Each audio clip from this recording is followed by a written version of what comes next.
కేదార్నాథ్ డోలి యాత్ర ఇప్పుడే కేదార్నాథ్ గుడికి వచ్చింది.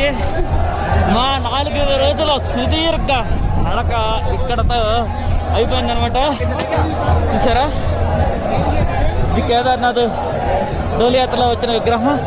వెనకాల కేదార్నాథ్ గుడి, పైన మంచు పర్వతాలు. ఇప్పుడే స్నోఫాల్ పడింది, హెవీ స్నోఫాల్. ఇక్కడ మామూలుగా చల్లేదు, గడ్డగిట్టితే చలి ఉందనమాట. ఫుల్ వర్షం పడింది కదా, స్నోఫాల్ అయిన తర్వాత కూలింగ్ పెరిగింది.